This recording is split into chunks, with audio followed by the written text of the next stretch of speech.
A loud crack echoes through the room. The TV falls off the nightstand and shatters into pieces. The man, who has knocked over the TV, puts his hand to his flushed face, trying to gasp for air. A voice shouts and asks what he has done. The man rolls down the wall on weak legs, falls to the floor, and wipes the sweat that has already soaked through his shirt.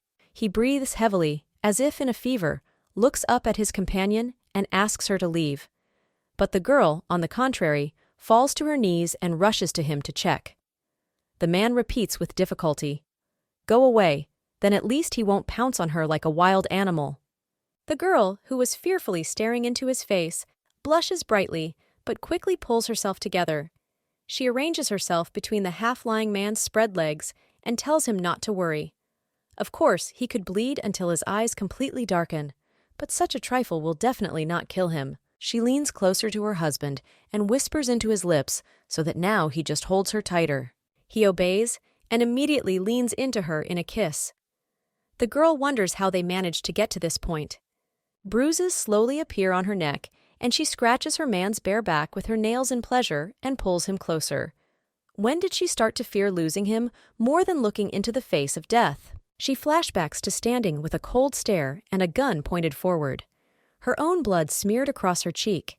She threatens, if he comes even one step closer, he will receive a bullet in the forehead. But the man grabs her hand and puts the tip of the weapon to his temple. With a cheeky smile, he asks her to do it. He's been waiting too long for the moment of death. The girl remembers how she looked at his photo from afar in the case files. From the very beginning, she pursued one goal, Giulio Parenti, who was leaning against the tip of her gun with a mad look. She wins his heart at any cost. She chokes as Julio shoves his fingers into her mouth. She tries to object, but he commands to open it wider. If she wanted that, then he advises her to get used to it sooner. He rubs his knee against her pants and asks if she agrees with his words. The man removes his fingers from her throat, causing her to cough, and turns to face him. A cigarette is burning in his hand, dangerously close to the girl. She looks at him with a frown, and she doesn't care at all that the man is crazy to the core.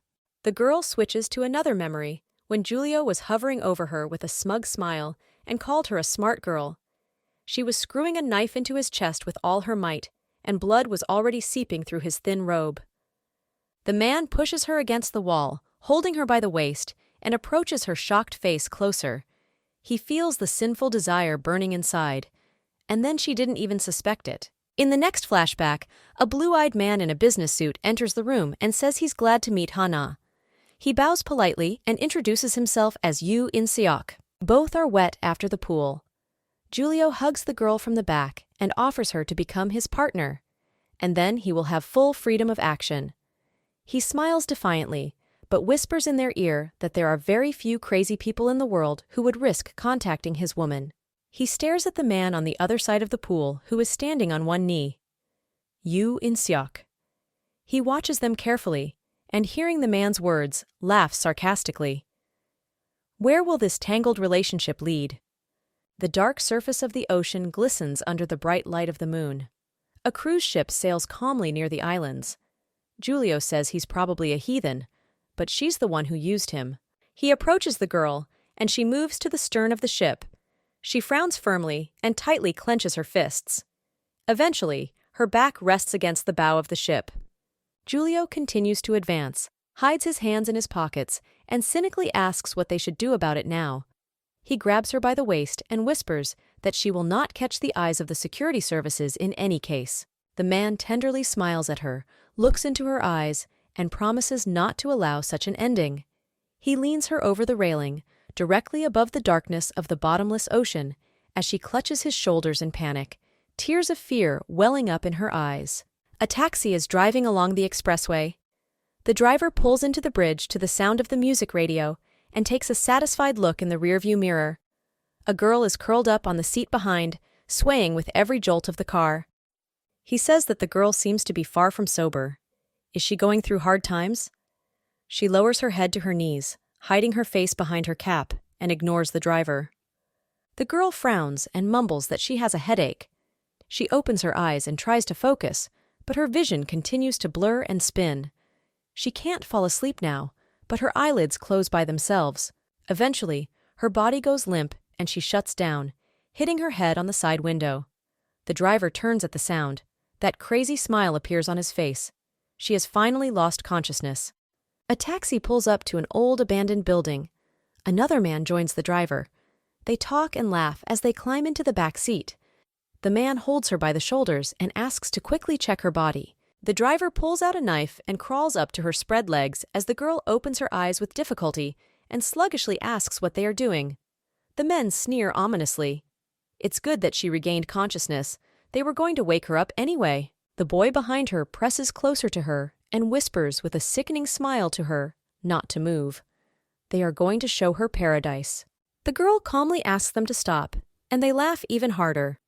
The driver pushes her knees apart and says that she is very cute. This type of woman moans louder than any other. He reaches to unzip his pants and is already choosing where to start when his monologue is interrupted by a girl kicking him in the jaw with all her might. The driver does not even have time to scream in pain when he bites his tongue and falls out of the car. The man behind her lets go of the girl's shoulders in shock. She gives them a crazy look and smiles. It's too bad, but she was still trying to warn them. A police squad drives up to the abandoned building with loud sirens. One of the policemen rushes to the taxi and freezes. A girl is standing next to him, and she slowly removes the cap from her head. He calls Ha-na, and the girl joyfully turns around, covered in blood from head to toe, hearing a familiar voice. The lieutenant has finally arrived. Her thick hair billows from behind her cap as she gives him a celebratory smile.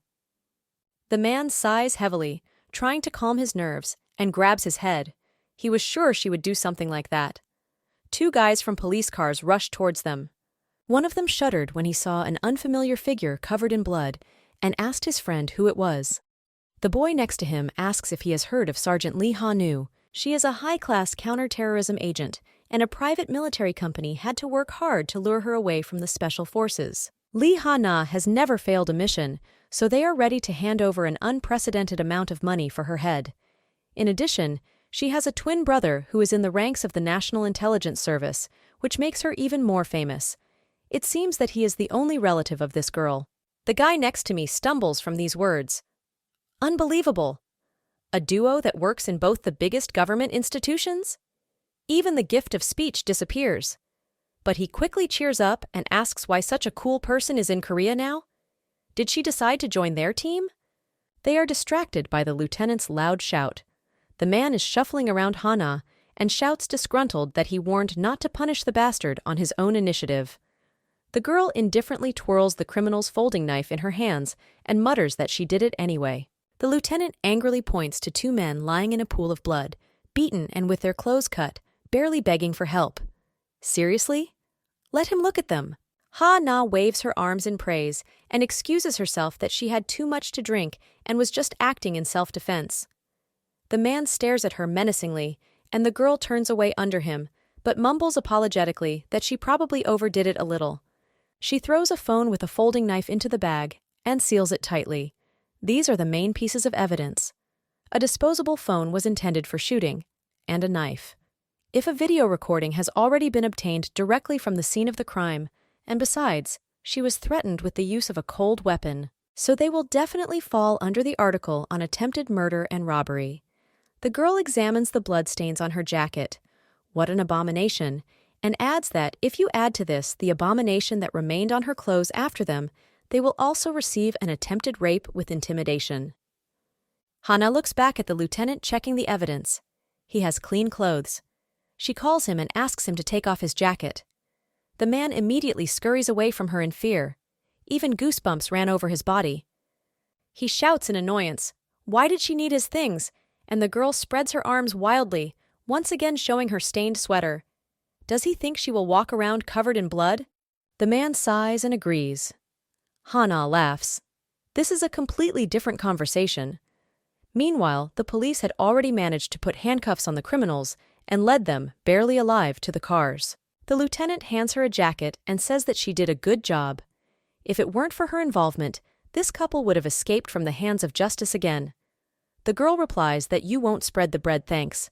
It's better to pay the reward in foreign currency. She suddenly tears off her dirty sweater, and the man turns away sharply. Was it so necessary to change clothes right in the middle of the street? Hana puts on a jacket over her t-shirt and mutters indignantly to keep the lieutenant from changing the subject. She knows he'll get a promotion after he puts those scumbags behind bars. The man angrily shouts that he understood everything. He promises to treat her to something when he receives his next award. He goes to the police car. It's time to go. The lieutenant tells her that for now they can have a glass of soju together. The girl agrees. She adjusts her clothes and asks the lieutenant to keep his mouth shut about her involvement in his case. Does he know that this information must remain confidential? The man waves them casually. Yes, don't worry. The man returns to her again and asks how Du Yi is doing and where he is now. Hana says that he is traveling around the world. First he flew to the USA for 2 months, but now he is heading to Spain.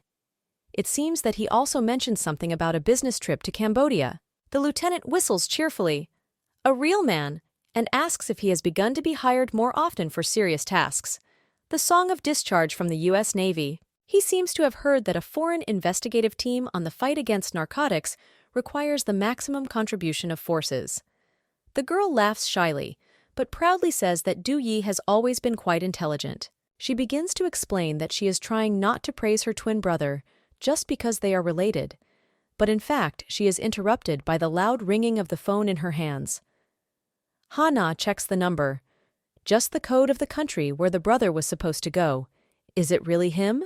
The girl throws back her hair and happily accepts the call, immediately asking if it is Du Yi. But there is silence from the phone. Something is wrong. An unfamiliar voice asks if she is his sister. The girl freezes in fear, everything falls inside her. The voice asks again if she is Ms. Lee Hana. She coldly answers, yes, and asks who is on the line. Hana tries to catch the essence of the interlocutor's words, but they seem to slip somewhere past her. All she hears is a voice saying that he is calling from National Security and Intelligence Headquarters. A chill runs down the girl's back. Hana is silent on the phone for a few minutes, trying to figure out if she heard everything correctly, and finally asks the person on the other end to repeat. A terrible message is heard from the phone again. Her brother died on the last mission. The lieutenant calls her from the car and tells her to get inside quickly. How long can you talk on that phone? He looks out of the window when he hears the girl's words. She mumbles into the receiver so that he does not dare to do this. Ha-na starts aggressively yelling into the phone so that this scumbag doesn't dare lie to her. The voice is silent for a few seconds and adds that it sympathizes with her loss. The girl's body trembles. She still does not believe her ears and mumbles with a frown that this is a complete delusion. Her brother's smiling face appears before her eyes. How could he? She shouts again that such a thing would never happen, but stops mid-sentence. Hana clutches the phone, and her expression gradually changes from angry to tragic as the realization of what happened gradually sinks in. She suddenly loses strength and falls to her knees. The police immediately rush to her. They try to understand what happened, hold her by the shoulders, but the girl just screams and sobs with all her might, broken by grief. Ha-na tightens his jacket and grabs his head. Then his soul was torn by such an incredible pain that it took away both vision and hearing in a second. No shouts from the police, nothing, just white noise. She raises her head into the dark sky. What was happening then is really an ordinary night horror. Sobbing can be heard in the small room. It's a boy sobbing next to the bed on which his sister is lying and apologizing. He tries to gasp for air in hysterics, through which only a few words can be heard. At the expense of food, she would not be punished. He is guilty. She was only trying to protect him. The girl calmly looks at him. She gently caresses his crying face, but with a smile tells Du Yi not to torture himself like this. He told her that the body starts to itch a lot after that abomination, that the director is not right if he forces her to eat. Ha-na asks him not to cry, and the boy leans into her palm and nods. He squeezes her hand, blushes, and says that when he grows up, he will become very strong, so that no one can hurt them again. He promises. Suddenly, the boy's expression is distorted. His voice becomes adult. His face and hands are covered with blood. He smiles contentedly and asks her to let him hold her hand a little longer. The girl shudders with fear and breaks out of the nightmare. She turns out to be on the bed, barely covered with a blanket, and the lieutenant's jacket is still wrapped around her. Ha-na is silent for a few seconds and gets up. On the shelf next to the bed, she is immediately greeted by a photo frame. On it, she and her brother, in military uniforms with decorations. She joyfully leans against him, and the guy shows a peace sign in the lens. Hana starts shaking again in despair. She mutters to her brother that he is the main reason for her coming to Korea. The girl clutches the sheets on the bed with all her strength when a loud vibration brings her out of her trance. She immediately jumps up and tries to understand where the sound is coming from. Hana looks in all corners of the room, behind the shelves, under the table. But there is nothing anywhere. It feels as if this vibration is coming from somewhere on the floor. She freezes and realizes that it is somewhere from inside the bed. The girl raises the bed with a creak and looks under it, and her soul goes cold. A round, carefully cut hole, the size of a fist, looks at her from there. She pushes the bed away and approaches him. A blue glow comes out of the hole. The girl carefully picks up the object from it and realizes that it is an old cell phone. Hana freezes tensely and immediately grabs the phone, which continues to ring. Is this calling Du Yi? Her face darkens. Please, if only he. She accepts the call, and from the first seconds, her brother's voice comes from the receiver. The girl jumps up, shocked, and starts screaming. Where is he now? What is going on anyway? But the connection is interrupted, and the brother's words are barely understandable. He calls his sister. The girl is madly looking at the tiny phone in her hands. The signal is too weak. It can cut off at any second. She puts her ear to his ear again and screams in a panic that the connection is too bad. Let him just name his coordinates. Through the noise, a few words barely slip out in response. No. Be careful. Going to kill. The girl frowns and rushes to the front door. Urgent action is needed. She grabs the pen and shouts to her brother to stay on the line, not to stop talking and not to hang up. Now she will try to determine the location. But her words are interrupted by the loud ringing of the phone. The connection has been interrupted. The girl freezes and tragically looks at the phone in her hands, from which her brother's voice can no longer be heard. It glows sadly with a blue light, and Hana clutches it in her hands, but silently looks at the door in front of her. Her heart is pounding loudly in her chest. She tries to get a hold of herself, but feels a panic wash over her. The girl shouts at herself. You need to get together. So the agent said the brother is dead. But he's still alive. And the call seems to have been specially made from a device that cannot be tracked or listened to. He was probably in a very difficult position. The girl's face darkens, and she immediately grabs the suitcase and looks at it with crazy eyes. If she does not leave the country urgently, then she will definitely lose it forever. With a splash of water, a man peeks out of the pool. It is somewhere near the elegant apartments in Italy, on the island of Sicily. A blond man in a suit, who looks like a bodyguard, towers over him. The man leans on the edge of the pool and mockingly asks, So their goods were stolen. He turns out to be Julio Parenti, capo of the Sicilian mafia. The guard nods. Everything is correct in Cambodia. The man comes out of the pool and asks who was in charge of the mission. The guard with a scar answers, Niccolo, but he was shot on the spot. More men in suits immediately run up to the pensive Giulio and throw a towel over his shoulders. The guard asks if his master is going to ignore such a precedent, and the man orders him to make all preparations. They are leaving.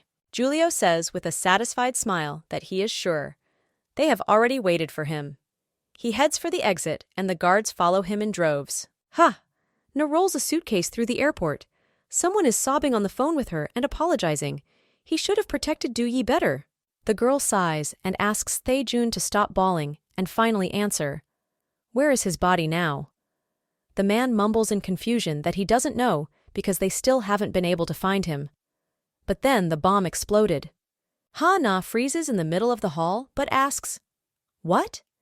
The man timidly says that it seems her brother stole something that belonged to the mafia, and, it seems, they tried to carry out an attack with the help of a suicide bomber. The girl sighs heavily. It sounds like some kind of prank. She orders Tae-jun must listen carefully. He must meet her at the main exit of the Phnom Penh airport, the capital of Cambodia, exactly at 20 minutes to 10 local time. Shocked, the husband asks why. Did she really get together? Ha-na interrupts him and coldly cuts him off.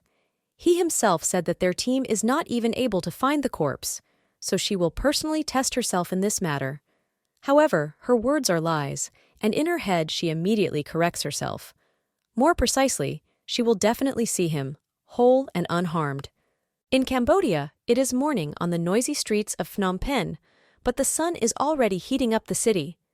Ha-na fans herself against the heat and looks around displeasedly. It seems that Tai-jun said he was going to his office for a few minutes. But where did he go? The girl being called is Choi the-jun, a member of the National Security and Intelligence Service, a close colleague of Do and. He waves worriedly to the side and tells her to follow him. A tuk-tuk, local transport, is waiting for them there.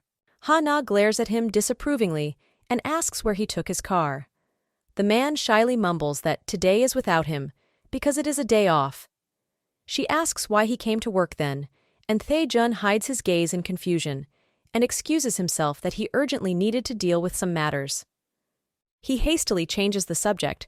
We need to move. He has no desire to roast right here at all, and quickly goes to the tuk-tuk. The girl frowns, but suspiciously looks after him. A homemade wooden bus takes the two of them through the streets of the city. Ha-na hands the man the tablet and casually asks him to provide the coordinates of the place where he last saw her brother. The man shuddered and squinted nervously at the girl's serious face. He stutters when he says it was about 75 kilometers south towards Siem Reap, near some small crowded village. The Jun quickly puts the tablet down and changes the subject again. He guiltily mutters that he understands everything. Ha-na is currently experiencing a loss, but, in his opinion, he should not get involved in this matter just because she herself wanted to. The girl turns to him to drill with a firm look, and the man nervously whispers, "If the superiors find out about this, the situation will only get worse." Ha-na ignores his monologue, snatches the tablet from his hands, and says, "So, Tae-jun has a complete package of information, doesn't she? What was his last mission, and with whom he was in contact? What was the name of the drug? What he stole? What clothes and shoes he was wearing at the time of the explosion, and what mode of transport he used?" She looks at the marked location, but cold-bloodedly demands that the man list every detail, even the smallest. Otherwise, she will make real difficulties for him. The Jun looks down at the ground dejectedly, but agrees. But he warns, next time, don't contact him again. The girl enters the apartment where Du Yi lived and looks around the wide rooms. She also looks into the refrigerator. There is no food there, only cans of water, energy drinks, and coffee are elegantly lined up. Ha-na sighs heavily. Everything as usual. Clean, tidy rooms, cans and bottles are placed on even paths. On one of the shelves, she comes across the same photo from their service in a frame that was standing next to her bed, and she desperately realizes that no matter how much she thinks about it, her brother's death does not enter her mind. The girl thinks back to today's interrogation. Chi-jun falls on the sofa in the living room and begins the story. Together they tracked the delivery of a new type of drug called Ka-947A, or rather, tried to get on the tail of the mafia that distributed it. Unlike most drugs that cause hallucinations, this kind of vision is much easier to hide behind medication. But later, the connection with Du Yi suddenly ended, although they agreed to meet later at the place where the illegal transfer of goods was supposed to take place. Ha-na listens to his story in silence, looking out the window, and the man continues to remember. He somehow turned to him and demanded an explanation, but it seemed as if the boy decided to act on his own. He remembers Du Yi yelling at him, and then he threw away the outstretched hand and ran in an unknown direction. The man sighs and mutters that he had no idea that his friend was connected with some gangsters. Ha-na snaps out of her memories and slams the fridge shut. She cold-bloodedly reasons that Che's words probably shouldn't be trusted Juna, when she remembers how the man came to the office today, and then nervously apologized to her. Most likely, he already managed to inform the elders about her arrival here. She looks around the room and closes the window with thick curtains. From this moment on, you should keep your distance and try to find as much information about the event as possible. Now, you have to be very careful. Ha-na's gaze sharpens. Even this apartment is probably under someone else's surveillance. She turns on the TV and turns the volume up to the maximum. A foreigner in the show is laughing loudly at something. This is good. The TV will help against eavesdropping for a while. Her face darkens as she remembers the contents of the fridge. Yes, the brother really hated the mess to the point of madness, and anyone who visited here knew very well about his perfectionism. Although I did not guess with some things. Firstly, the labels on the bottles were not at the same level, and secondly, the hangers are hanging on different sides by the hook. Ha-na walks around the apartment. It is necessary to look for some leads. There should be at least something left here.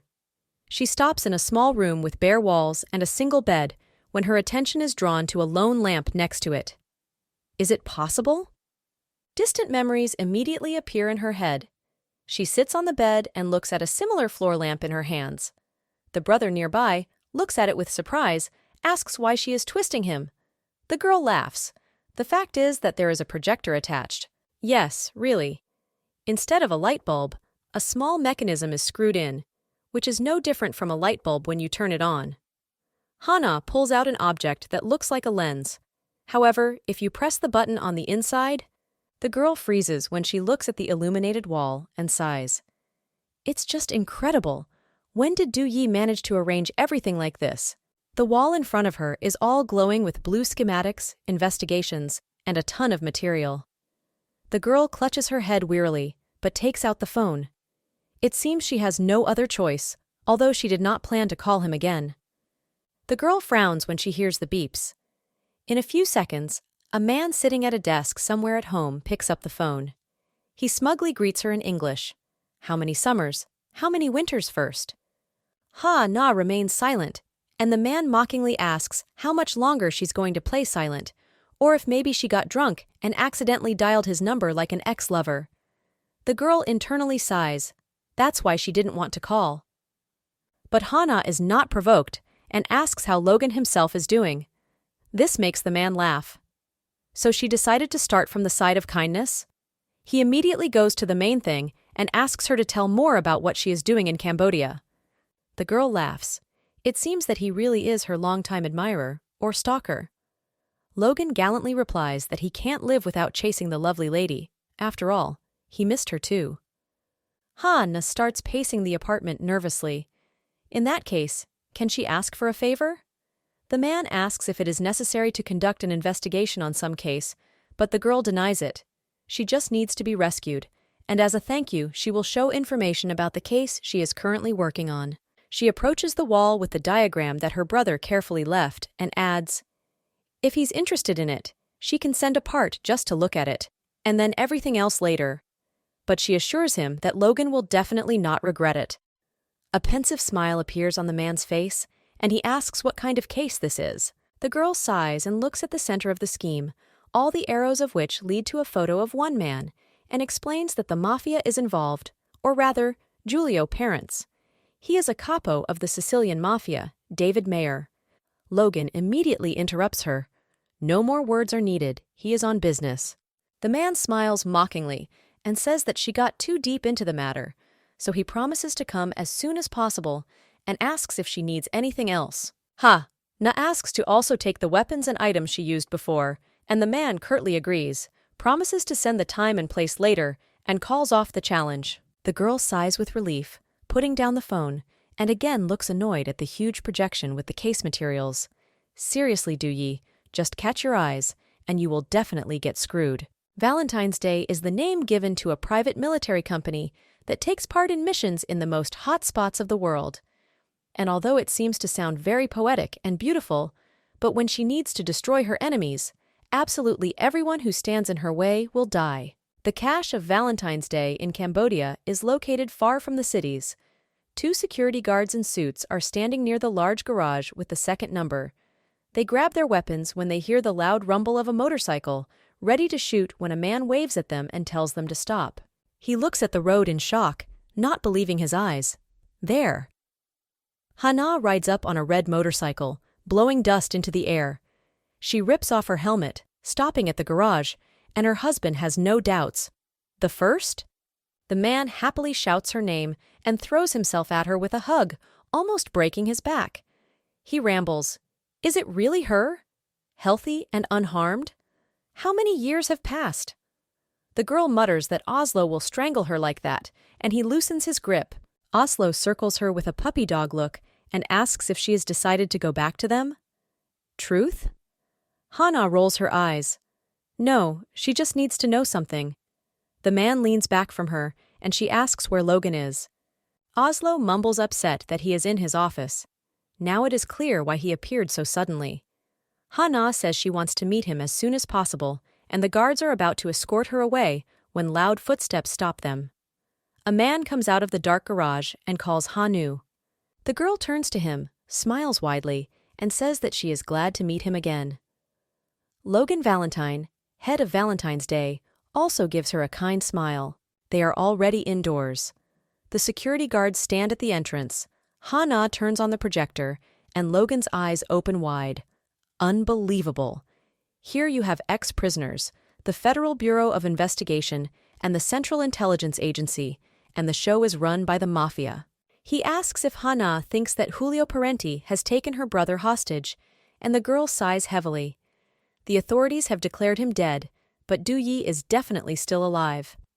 It seems that while tracking Russian and Italian bandits, he gathered various information on all of them, and probably he did not stop there. Logan wonders if she's sure about what she's saying, and Hana thoughtfully adds that she's not, but her gut tells her that this man is definitely involved in his kidnapping somehow.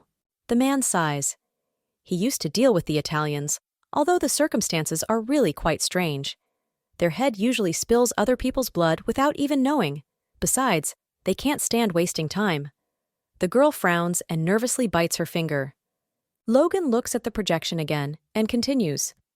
Gavin Smith, the former head of the Federal Bureau of Investigation, and Yuri Petrov, a member of the Russian Mafia, have been very close to Parenti since the terrorist attack in Chicago last year. He examines the diagram and exclaims in surprise, "Why is Mr. Kang Moo-jin appearing here?" The girl questions who it is, and Logan explains that it is his client. Basically, he came to Cambodia for him. Hana is catching on. Is she? He's a native Korean, right? Who is he? What does he do? But the man waves his hand and cuts her off. This is the customer, and the rest is strictly confidential, even for her. Hana freezes as Logan sits down on the couch and says apologetically that he can't share more. Kang Moo-jin is a new financial tycoon, but Julio would never get involved in a small adventure with drugs in his life. She looks again at the projection of Julio's photo, but if the data turned out to be falsified?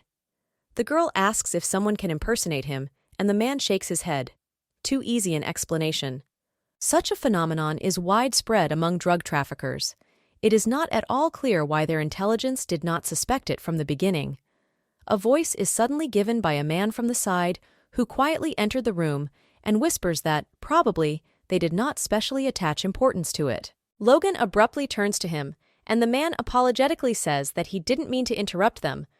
But a second ago, the spy report came in. An Italian mobster's goods were stolen by Mesa, a Cambodian criminal organization. The man approaches them with a kind smile and adds that this time it was definitely not fake. Hana looks at his face in shock. Who is this? He, having read the silent question in the girl's eyes, extends his hand to her and says that he is glad to meet her. His name is Yoo In-sung. The girl casually replies that it is mutual and shakes hands. Does he seem to be only half Korean? The man lights her up with a joyful smile and says that he hopes to help her with her case in Cambodia. He always enjoys working with Koreans. Ha-na drills him with a sharp look. If it really turns out to help, then she will only be glad. At the entrance to Du Yi's former apartment, Che is spinning. Jun nervously looks around the street. Where did she go? And he can't even make a phone call. Ha-na shouts from afar what happened, and the man sharply turns his head to her. She has been found. The girl seems to have been out for a run. She is wearing a sports t-shirt, wiping the sweat from herself. When the guy looks at her clothes, he starts arguing. You can't walk calmly on the streets like that. Does she not understand how dangerous it is? Ha! Na coldly asks what he means and walks past to the apartment. Hell outside. The man looks at her silhouette in shock and follows her. He lies down at the kitchen table while the girl walks away from her run. She drinks a whole bottle of water in one gulp, then slams it loudly on the table. Chi-jun worriedly asks her to take it with her if she's going out. Something terrible will suddenly happen while she's walking around the neighborhood. She can't even imagine. The girl's gaze becomes even colder. She interrupts him mid-sentence, taking a firm stand by the sink. Really? She doesn't know much. Neither about the case of the kidnapping of his brother, nor about him, although it would seem that they have known each other for so many years. Ha! Na sharply moves the bedside table next to him, takes out a gun from there, reloads it in an instant. The man only has time to startle when the angry girl turns and points the gun at him. So, the moment has come for him to make the right choice. The Jun exclaims in fright, and Ha-na explains with a dark look that there are a lot of holes and contradictions in the information he provided, especially the surveillance footage. Isn't what happened to Do-yi in that video too weird? It seems that at first he entered the building with bandits, but a minute before the explosion, he was taken out of there. They also turned him so that his face was clearly visible to the camera. Why is that, if they were equally going to kill him? Feels like a production, doesn't it? Intelligence confirmed that her brother's death occurred in the line of duty, based on this video, although it is a continuous montage that barely preserves the original footage. The girl mockingly asks if Che will be there. Jun has to answer this somehow. The man trembles in shock, but swallows. In general, a corpse with a suicide belt was discovered at that place. He raises his head and screams madly. But all that was left of him was a pile of meat that could not be dissected. Ha-na calmly asks what that means, and the man stands up. He grabs his head as if in a mental breakdown and starts nervously scratching his neck with his fingernails. He had Do-yi's token on it, so they thought it was him. The girl laughs ironically. It turns out they just took the badge with the body, which cannot be recognized in any way. Chi-jun screams in panic. Yes, I swear. This time he is not lying. Ha-na sighs. So, this time, he says. Now, from now on, Fei-jun will act as a co-executor in this case. The man shuddered at these words and shouted her name in shock. The girl continues, not taking the gun away from him. As soon as the surveillance of her ends, perhaps there will be a desire to believe such a blatant lie. She pulls the trigger, but whispers menacingly. Let him tell his boss that she hasn't stepped foot out of Do-yi's apartment since yesterday. Is that clear? Chi-jun shakes with fear, but lowers his head. Yes. Suddenly, the girl looks away and nods. Great. The guy looks at her in confusion when loud footsteps echo through the room. He doesn't even have time to react when he hears a loud thump and a sharp pain in his leg, and in a moment he lies curled up on the floor. Yoo In-sung hangs over his head as he stomps on Che's trembling body with indifference. Juna, and mockingly says how treacherous it was. The girl turns away, pulling the rubber band from her hair, and rudely replies that it is too early to make such loud statements. It is worth seeing how it all ends. The sun is already setting over the apartments.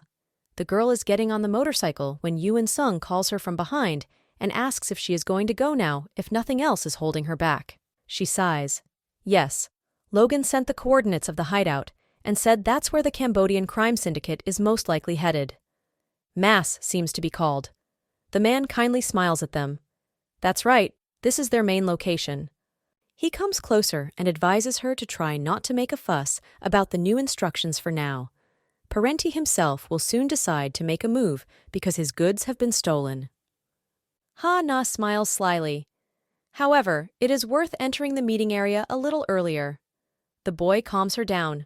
Don't worry, the advantage is on their side. The girl looks at him annoyed. Somehow he is too self-confident. She brushes her hair and sighs. She hopes so. The man gives her a gentle smile, puts his hand on the motorcycle seat, and quietly asks to be allowed to ask one last question. He hovers inches above her face and asks if she has anyone. The girl looks at him with an indifferent look. What's the difference? A man laughs. In what sense? Interesting. He continues to flirt, but smiles enchanted. Huh? Ha! Na sighs tiredly, straightens her hair, and shows him the middle finger with refined kindness. Of course, there he is. The man laughs. A worthy young man, nothing to say.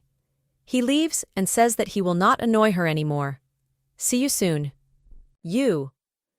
In-sung mischievously says that he hopes she can survive the mission. The girl nods and puts on the helmet. A second, and it flies off the ground, leaving behind only a cloud of dust. The man continues to look at the road in silence, remembering the girl's playful smile in his direction. He laughs, touching his head.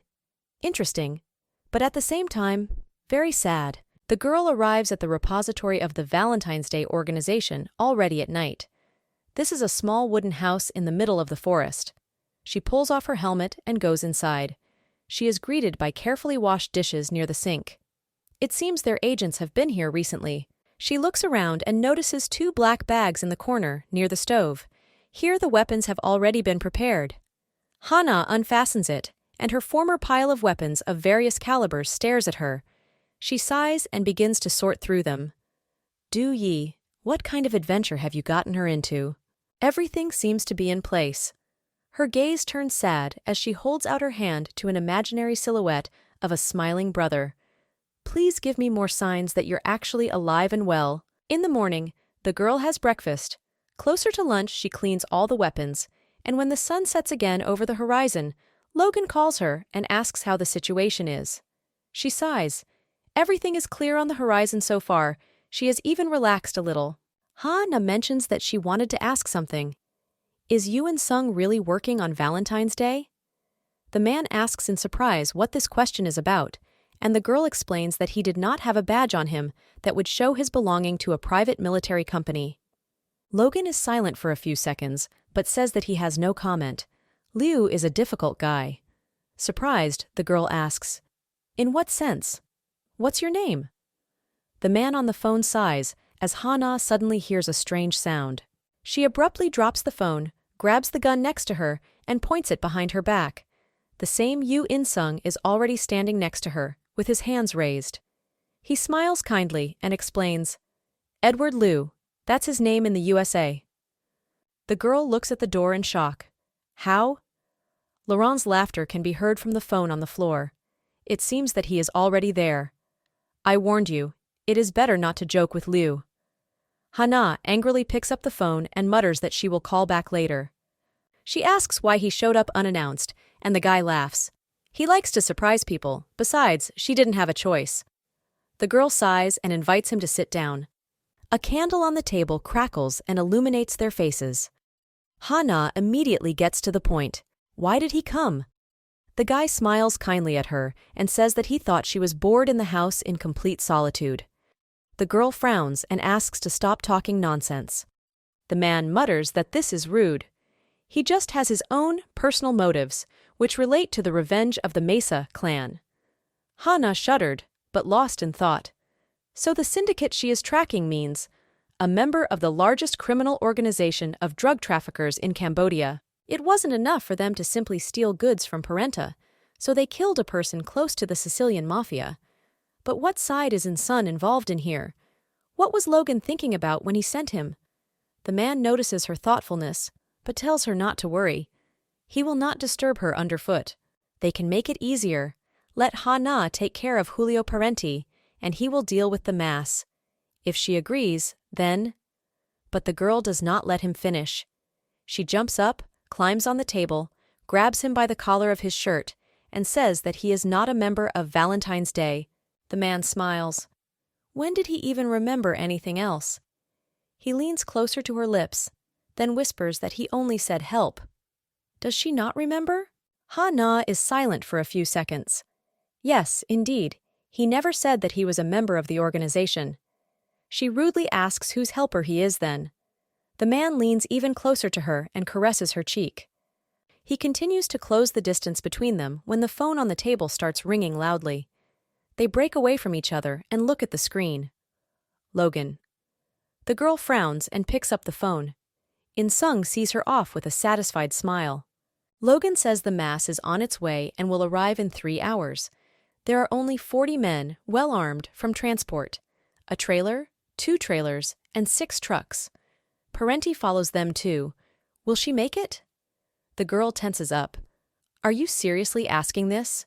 Ha-na is breathing heavily, Blood is running down her face, bodies are behind her, and her heart is pounding loudly. She thinks how everything could turn out like this. The door creaks open. A man in a business suit walks across the room right over the corpses. He approaches her and says, "Bye," with a slight smile. The girl gasps for air and frowns at him.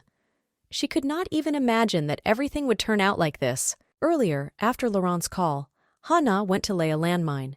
She was already in full uniform and was saying into the earpiece that they should not commit any aggressive actions. She wants to get into the trailer, but for this, she will need to sabotage the truck in front.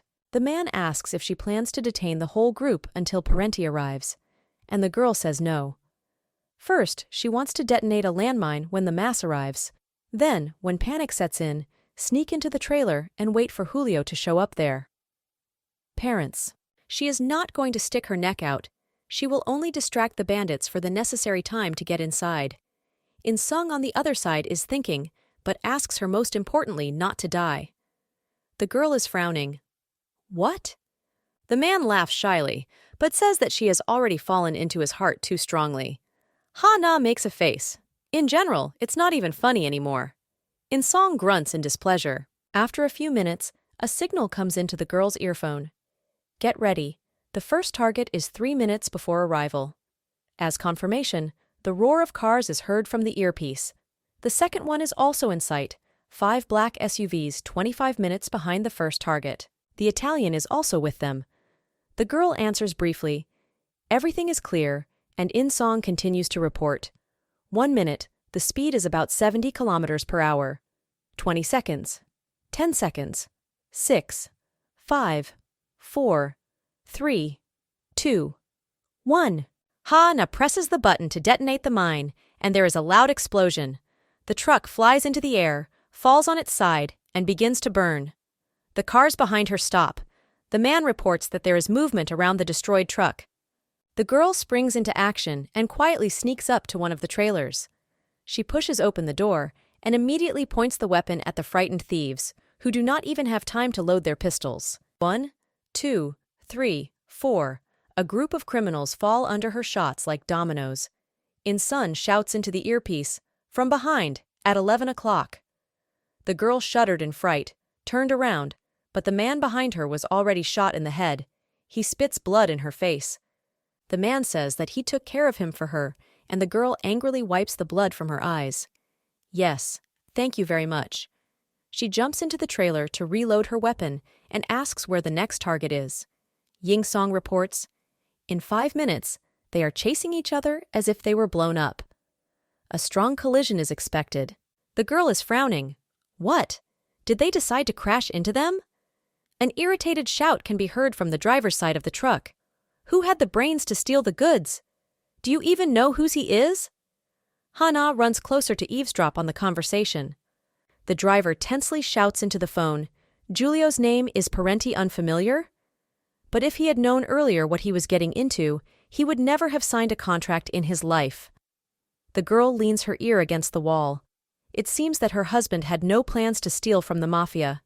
In-sun shouts into the earpiece, "Be careful, it will shake now."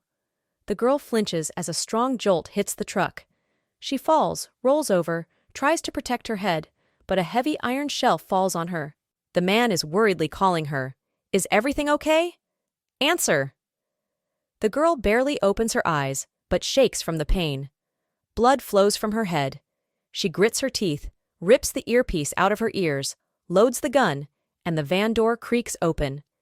The girl breathes heavily when the man casually walks in and heads towards her. She raises her gun at him and with a cold-blooded look threatens, even one more step, and she will shoot. But the hand with the weapon shakes mercilessly. The man crouches down next to her, reaches out to her, grabs her hand, and puts the tip of the gun to his forehead. So forward. The girl freezes in shock. Julio Parenti smiles madly and says that dying is his dream. A guard with a scar appears behind him. A moment, and Hana twists from a blow to the stomach and falls forward. A man carefully holds her by the back. He lifts her in his arms and looks at the girl's face, which is painfully grimacing after losing consciousness. The guard on the side asks what he is going to do with her. and the man's lips are twisted into a sinister smile. He will take it with him and see how useful it will be. Hana opens her eyes and shivers. She feels her hands tied behind the back of the chair and immediately tries to get out, although the ropes are tied too tightly. A voice nearby says that she has good reflexes, and the girl returns. Julio is sitting right in front of her parents. He looks at her with interest and drags on a cigarette. It turns out that she was guarding him in that trailer, right? The girl nods. He asks why, and she frowns. Before answering, he has to take off his clothes. Julio wonders if he heard correctly. The girl laughs. Well, isn't he going to meet the lady like that when she comes out of the shower? Does he not see how dirty she is sitting in front of us? The man smiles and sighs in annoyance. He roughly grabs her by the face, sharply lifts her up, and hovers a few centimeters above her. Who said that she will get out of here alive? He runs his thumb over her lip. Is he trying to flirt with him? Hana smiles defiantly, looking into the menacing eyes of her husband. Yes, if only. However, she can assure that it will definitely come in handy in the end. Julio laughs. Seriously? He thrusts 2 fingers sharply into the girl's throat, and she begins to choke and resist. But the man does not stop and orders to open his mouth wider. He rubs his knee against the zipper on her jeans and says that if she wanted something like that, she should get used to it. Isn't that right? He pulls his fingers out and Hana grunts that she didn't mean that at all. The door opens with a loud push. The guard flies in and calls out to Julio in fear and asks in Italian what he is doing. Hana turns to him. Sure enough, this is the same man who was in the van. He comes closer, but indignantly grumbles that they were going to teach the girl. Then why take the time? Julio slaps the girl hard on the cheek. That's it. But she additionally said that she came for his soul, and then suddenly started flirting. But he couldn't help himself and decided to join. He looks down at the cigarette on the floor, which fell out of his hands somewhere during the game. The man with the scar angrily argues with Julio. What? Did he pick up the old stuff again? Julio scalds him with a cold-blooded look, and the man shuddered in fear, but froze. He immediately changes the tone of his voice and mumbles that he will express himself in a different way. He was just worried.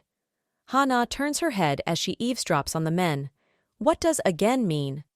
Although her knowledge of Italian is not so good, but the feeling is that something bad is going to happen. You can't miss the chance to escape. A tiny knife slips out of her palm behind her back, and she frantically begins to cut the ropes. Meanwhile, the man with the scar sighs tiredly and mutters that he will take care of her himself.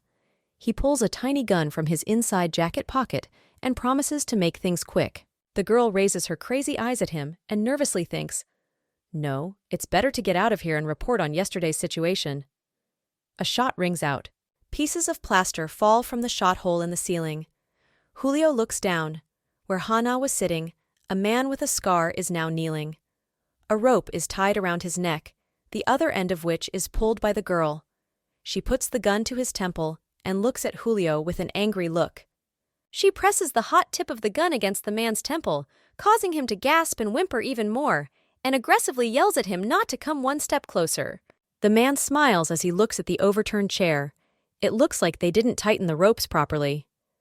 Hana laughs when she hears footsteps somewhere far away.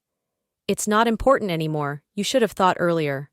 With any truth or lie, she would get the goal she was after, and it would not change any obstacles. Guards run along the corridors. Julio smiles defiantly and asks, "So she was looking for him?" The girl smiles.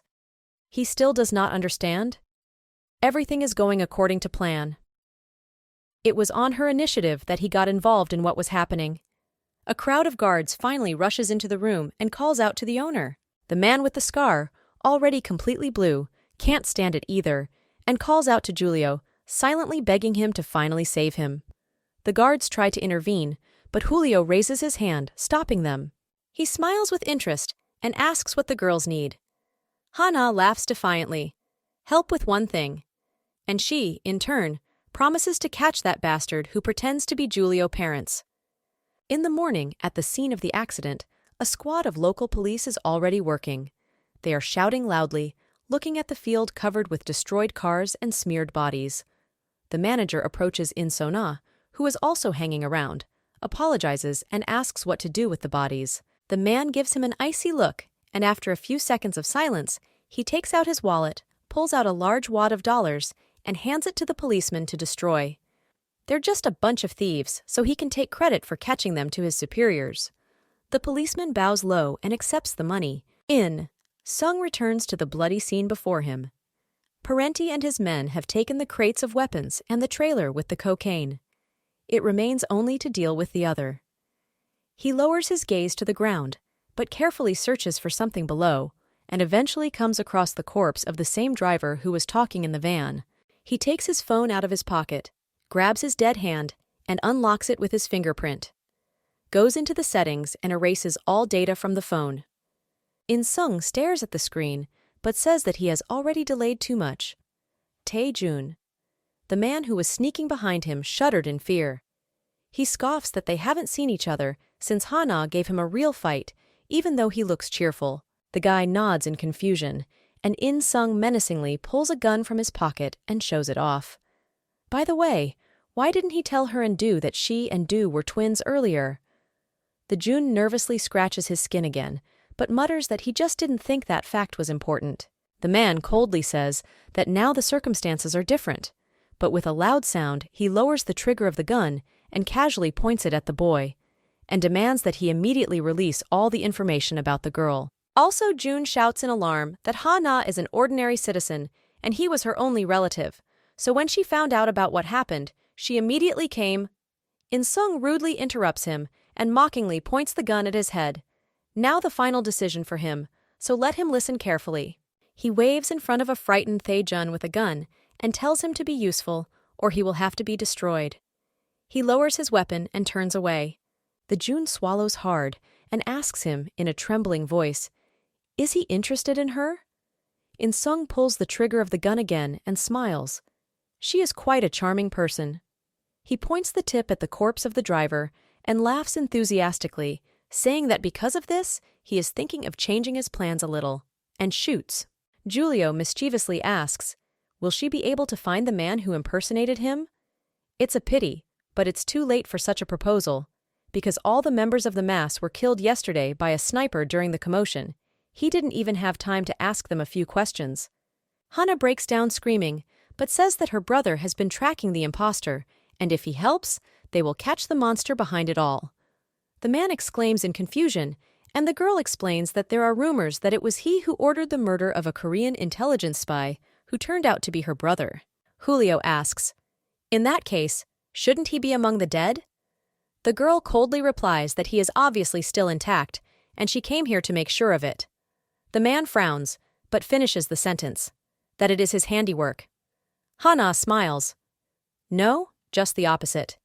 Julio says that she probably cares a lot about him. The girl does not let go of the gun from the scarred man's head and nervously thinks that she planned everything specifically to attract attention. If she manages to convince Parenti in her favor, the operation can actually be called a success. Ha-na asks what the man's response would be to the proposal, and he sighs as he quickly unbuttons his shirt. First of all, she wanted it, didn't she?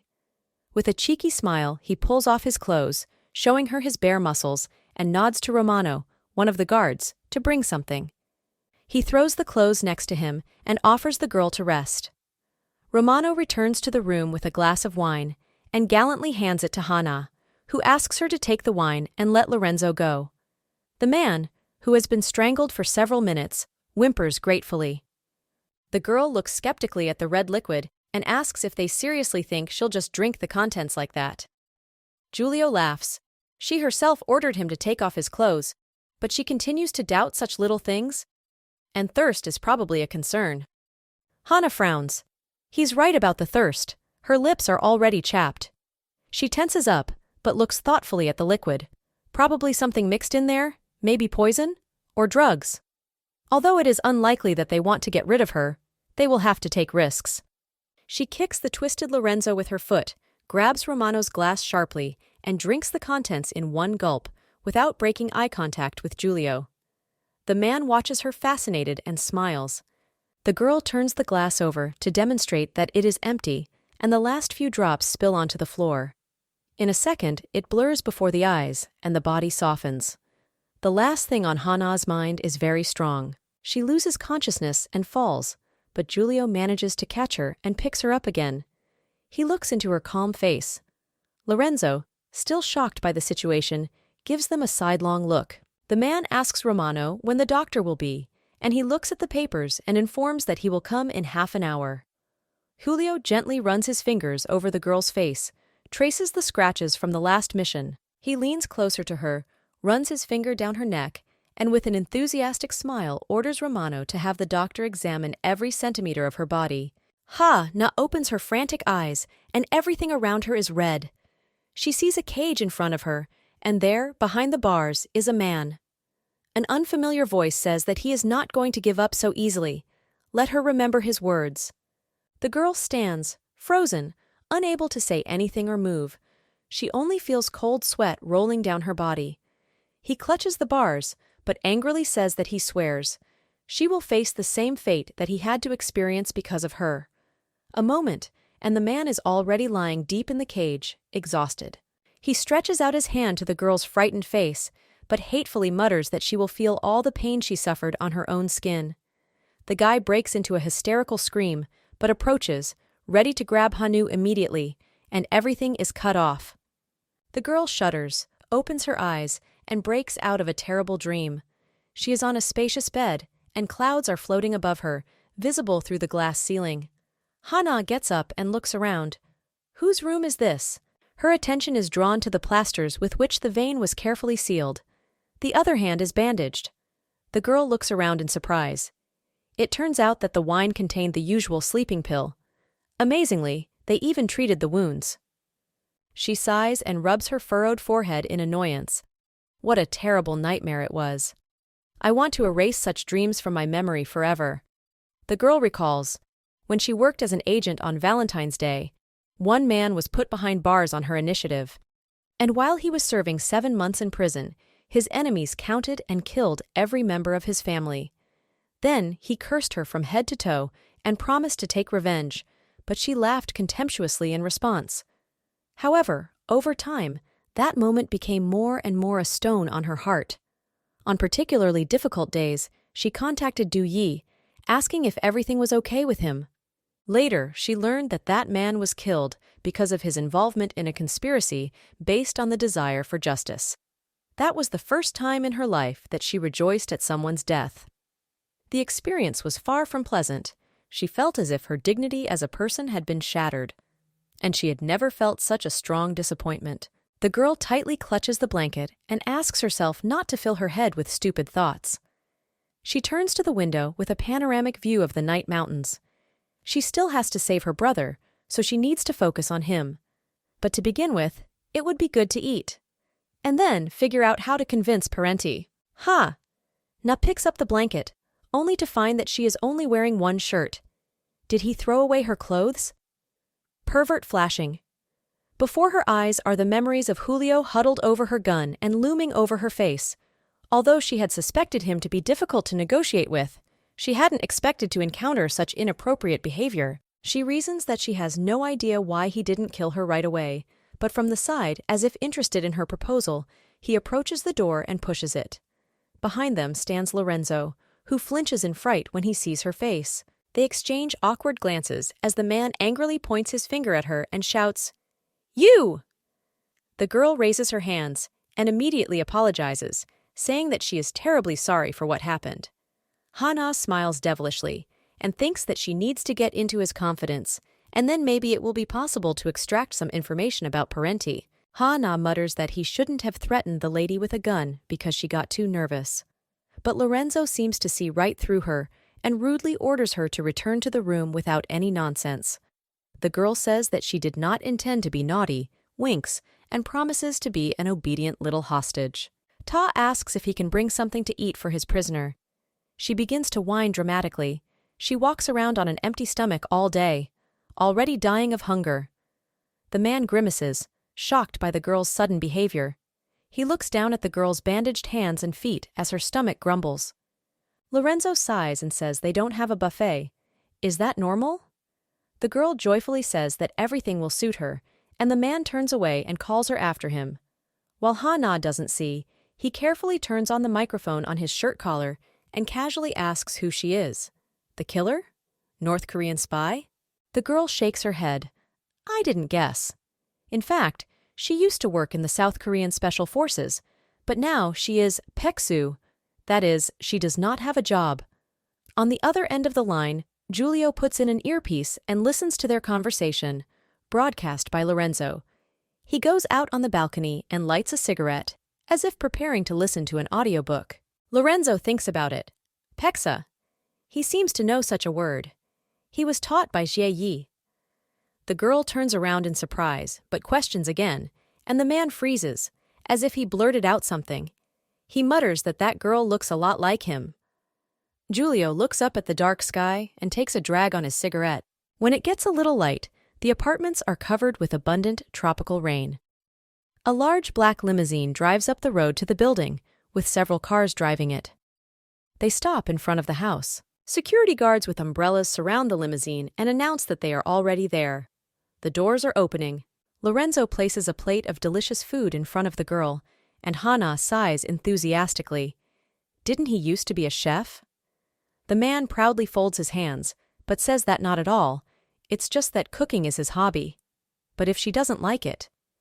Hana grumbles that she won't leave even a baby, but grabs the cutlery. The man intently follows the movement of her fork, and the girl squints at him thoughtfully. That's right, and she considered him an ordinary bandit without a brain. To be honest, she is very surprised. The girl puts the first piece in her mouth and blurs out in the studio, and grumbles what a delicacy it is. Lorenzo shyly clears his throat. Ha-na curiously asks who the Seiyi that the man mentioned recently is. The name is Korean, so she is also from the mafia? Or, probably, Giulio's mistress. Lorenzo shuddered in fright again, leaning over the table, and the girl screams menacingly that this is their colleague at all. And let her not even think of mentioning her name in front of the master. It is clearly understood. The girl calmly chews the food when the man adds, "Try not to disappoint him. He is too kind to her anyway." Hana rings the bells and casually says that he will do so. A cheeky smile lights up in her head. So Giulio and Sei. There is definitely something between the two of them. In a few minutes, Lorenzo is already washing the dishes. He asks if the girl is looking for her brother, and she nods boredly. Does he know any details? The man sighs. Of course. Parenti never takes hostages because he doesn't want to play with them, so capos usually don't leave anyone alive. Na asks, how about the imposter? Doesn't he have a desire to kill an annoying midge? The man objects that if they chased everyone who pretended to be the master, then they wouldn't achieve anything at all. The girl frowns, but asks if there is more. How many are there in general? Lorenzo creaks the dishes and mutters that there are too many. It's hard to count. Na frowns thoughtfully. This means that Giulio has no interest in catching the person impersonating him. Did he just decide to play along? But what's the point? On the other hand, if intelligence has reason to believe that Du Yi has betrayed them, they should hold off until they find evidence to exonerate him. The girl tiredly leans back on the chair and closes her eyes. What scheme was he going to turn? They are already going up the stairs, back to the room, when Lorenzo asks if the girl happens to be from the Federal Intelligence Service. Hana smiles defiantly in response. And where do such thoughts come from? Is it because of her coolness? The man sighs. You shouldn't have asked, and the girl chatters merrily. Why not? Let him ask her more questions. She is cool. Giulio appears on the stairs and meets the couple. He looks them up and down mockingly, and says that they seem to have found a common language. And did they enjoy their date? Lorenzo meets the man's dark gaze and makes a frightened excuse. What? But the same girl put a gun to his head. Has he already forgotten? Besides, she is not at all to his taste. He likes blondes and not so bony. Hana sighs mockingly and thinks that it is, after all, completely mutual. Giulio looks at the girl and notices the only shirt that is trying to cover her naked body. He orders her to get dressed. There are changing things in the bedroom. The girl looks at him with surprise, but mutters sadly that she liked this shirt, so maybe she will stay in it? She spins on purpose, and the shirt exposes her bare thighs even more. Things were already taken away. What else were they thinking then? Giulio replies that where they are going to go, you can't appear like that. Lorenzo exclaims with understanding. So it seems that all the preparations are complete. He returns to Hawi and asks to dress nicely. They are going to the funeral. It's raining outside, but Giulio, along with other friends, are standing with black umbrellas and silently looking at the limousine. Also standing nearby is Hana, dressed in an all-black suit, looking thoughtfully at the scene before her. They managed to recover the body of their dead cartel comrade in Cambodia and decided to remember him. Everyone held a flower in their hands and said goodbye to him, silently watching the hearse with the coffin. Someone tried to restrain their emotions, while someone, on the contrary, could not stop sobbing. The girl approaches Giulio and quietly says a traditional phrase in her language. I pray for the peace of the soul of the deceased. The man squints at her with interest and asks if it's something in Korean. She nods. Usually they say this at a person's funeral because it is a prayer for the peace of the soul after liberation from the hardships of mortal life. The man looks up at the gray sky. It's understandable. He suggests that they sit together later, and the girl turns to him with surprise. Then he explains that he would like to finish yesterday's conversation. The rain finally stops, so the couple sit down at tables outside. Waiters in elegant suits bring them food, but the girl continues to stare intently at Giulio. The first priority now is to make sure that he does not lose interest in her. She clasps her hands together while the man discusses something with the waitress, who puts a dish in front of him with a glass of wine. She needs to get a hold of herself. The girl raises her voice and asks if he is still skeptical. If so, then let him ask what his soul desires, and he will try to answer any questions. The man leans on the table and with a cheeky smile asks her, in this case, to explain specifically what she wants. The girl gets off topic, a lot, so Giulio suggests narrowing down the list to 3 main ones. She freezes for a few seconds and asks if he promises to fulfill them if she tells, and he cuts her off. It depends on what he said. The girl sighs, and Giulio takes a serious stance to listen to her. First, help in finding her brother, do. Secondly, you need to track down the person who planted it, and thirdly, where is her plate anyway? The man squints at her and asks if she's had enough this morning, causing her to blush in confusion. He surveys the situation for a few seconds, and finally, when some arrogant plan appears in his head, his mouth twists into a teasing smile. He orders the guards to leave them alone, and the 4 people flinch, immediately. The crowd disappears in an instant. The man waits for them to leave, and moves his food and wine to the girl's side. She thanks, but notices a small knife next to the plate. It's worth stealing a pocket knife just in case. Giulio gets up and says that the more he thinks about it now, the more ridiculous it gets. He approaches the girl, goes behind her, and slaps her on the shoulder, so it turned out that he still doesn't know anything about her. He has very talented intelligence officers working for him, but even they have not been able to dig up compromising material. His gaze becomes menacing, and he whispers that he wants to warn her. He suddenly grabs her neck, and she flinches in shock. Giulio strangles the girl, hovering inches above her twisted face, and mutters that taming wild, unruly beasts is his hobby. He sits down on the table, moves closer to her, and whispers that in this case, she is incredibly exciting. Hana thinks he's completely out of his mind, but he turns out to be even more dangerous than she imagined. She smiles defiantly at him and asks if, after being tamed, he got used to mercilessly ending their lives, and the man denies. In fact, he only kills those who deceive him.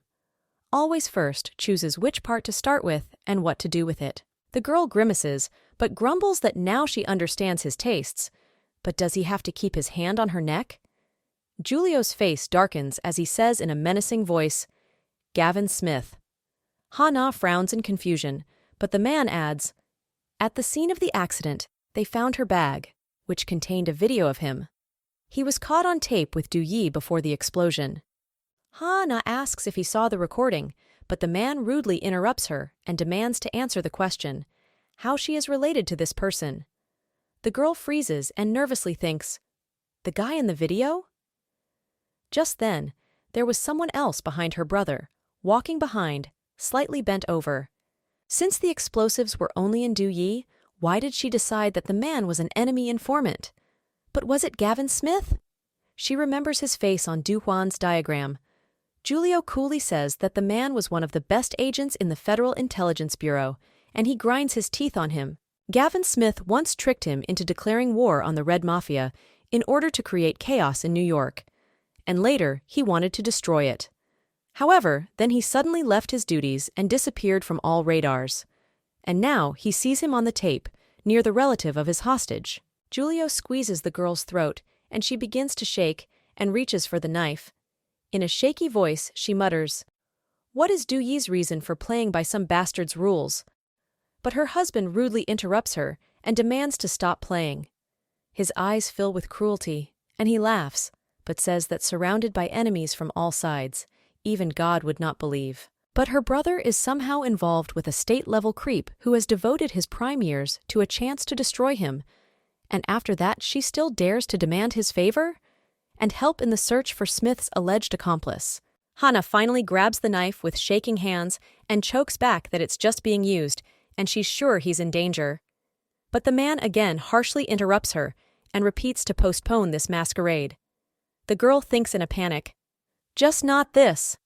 If Du Yi is caught by the Federal Intelligence Bureau, then there is no time to waste." She shouts, "Enough!" breaks out of Julio's grip, and blindly runs a knife through his throat. But the tiny dull blade, used only for butter, leaves a tiny, barely noticeable cut on the side, from which drops of blood begin to flow. The man runs his finger over the wound as Hana jumps off the chair, takes a fighting stance, threatens with a knife, and screams, gasping for air. Just as he worries about the members of the family, so does she worry about the lives of her relatives.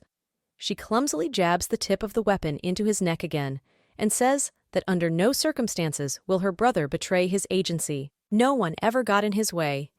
The man looks impassively at the girl's angry face, but coldly says that it is she who raises the question for him in general. The girl's face turns black. She does not work for Federal Intelligence. Although, in general, it's pointless to say, because he won't believe it. Julio smiles under the knife edge. Should he? She is not a woman, but a real mystery. A newcomer whose identity even he cannot identify. Hana roars in separation, but says it's fine, she'll tell everything now. Her name is Lee Ha-na. She is one of the mercenaries in the ranks of the private military organization Valentine's Day. Her call sign is First. That's all, but he probably didn't understand what she was talking about, did he? The man freezes in confusion, and she finally removes the knife from his neck. Hana angrily grabs her head and grumbles that she would like to become an agent of the Federal Bureau of Investigation. With their powers, she would not allow it. Julio orders her to stop and hard bangs her fist above her head. He grabs her by the shoulders, pressing her against the wall, and hovers a few centimeters above her head.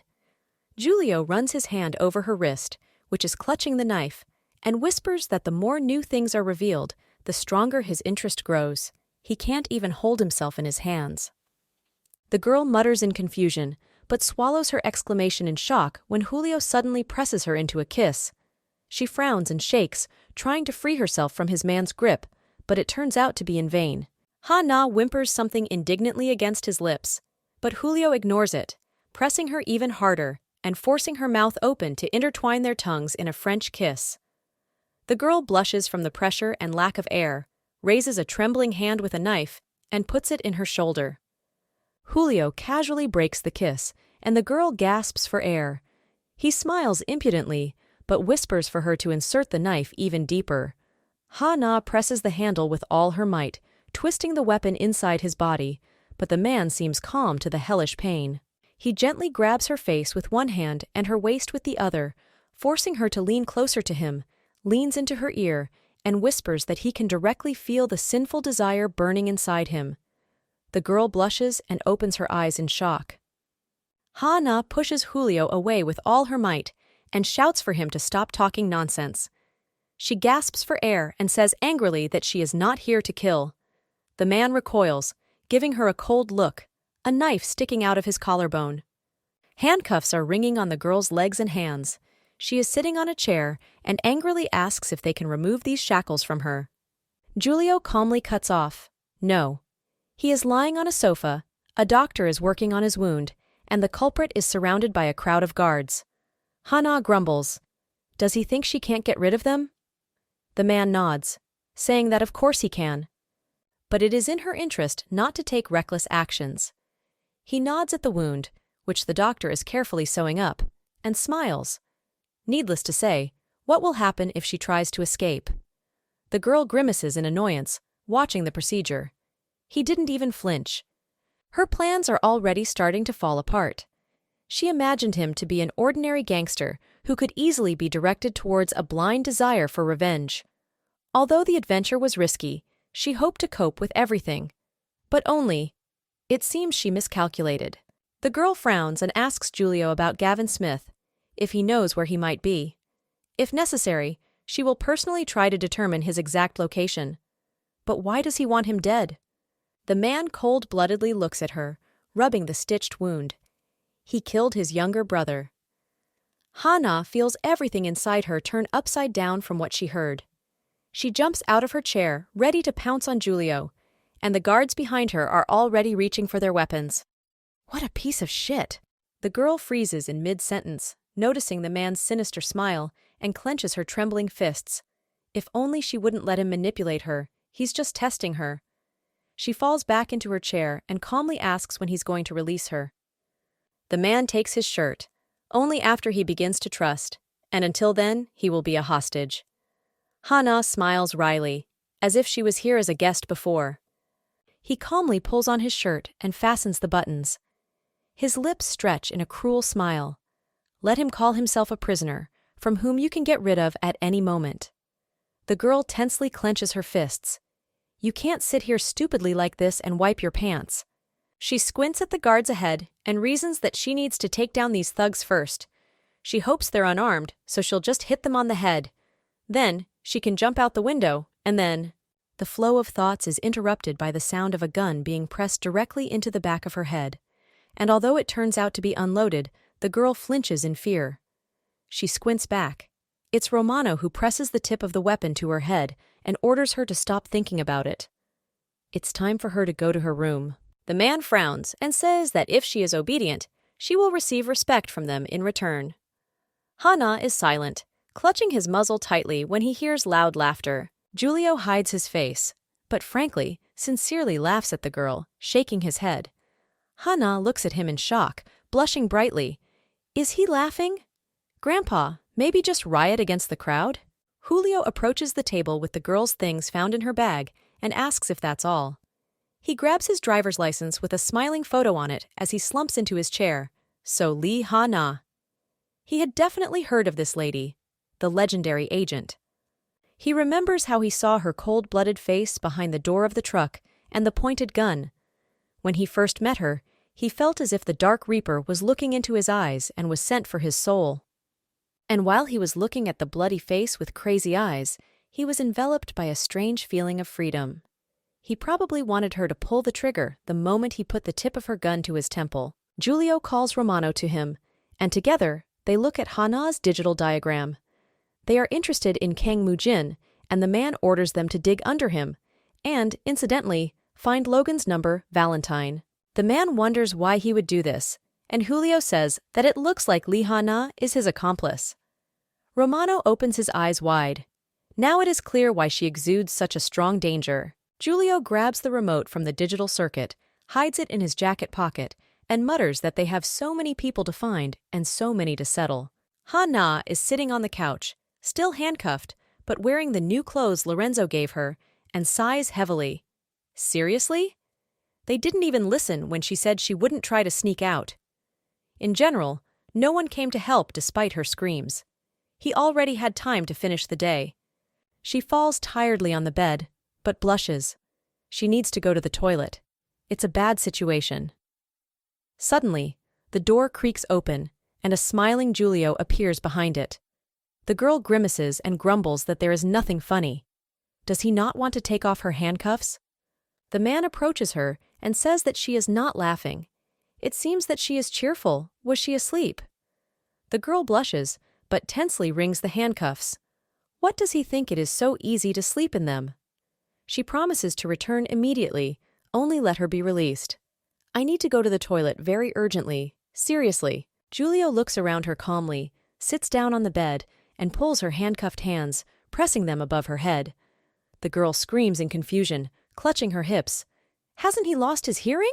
It's already hard to bear. The man is silent, and Hana shakes, blushes even more, and begins to plead with him. Julio frowns intensely as he looks at her and whispers that she's driving him crazy. He shoves his palm into her pants. The girl flushes the toilet and leaves the bathroom. Her years are still behind her, in shackles, because she did not deserve trust, but now without handcuffs on her feet. Julio meets her on the bed, and her pants are lying next to her. She angrily says that if he took her pants off, now let him put them back on himself.